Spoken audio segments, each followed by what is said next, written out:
നമ്മളിന്ന് വൻപയറും മത്തനും കൂടെ ആണ് ഓലൻ വെക്കുന്നത്. വൻപയർ നന്നായിട്ട് വെന്തു. അതിലേക്ക് ഇതാ മുറിച്ച് വെച്ച മത്തൻ ചേർത്ത് കൊടുക്കാം.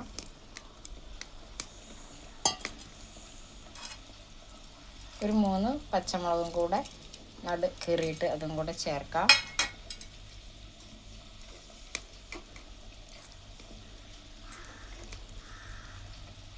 ഒരു സ്പൂണ് ഉപ്പും കൂടെ ചേർത്ത് കൊടുക്കാം.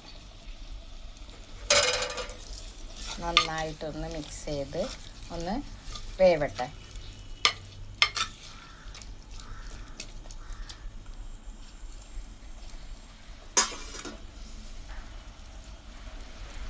ഒരു മുറി തേങ്ങ ചെറിയത് ഇത് മിക്സിയിലടിച്ച് പാലെടുക്കാം.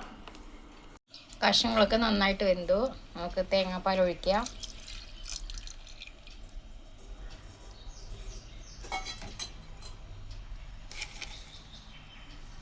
കറിവേപ്പില ചേർത്ത് കൊടുക്കാം. കുരുമുളക്,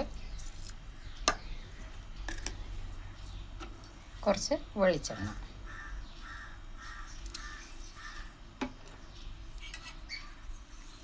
ചെറുതായിട്ടൊന്ന് തിളക്കട്ടെ. ഇത് കുറച്ച് വെള്ളം ചേർത്തിട്ടാണ് ആക്കിയത്. ചോറിലൊഴിച്ച് കഴിക്കുക, നല്ല ടേസ്റ്റിയാണ്.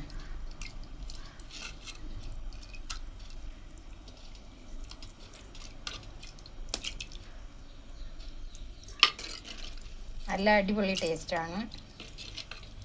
ഇതേപോലെ ഒന്ന് ഉണ്ടാക്കി നോക്കണേ. Thank you.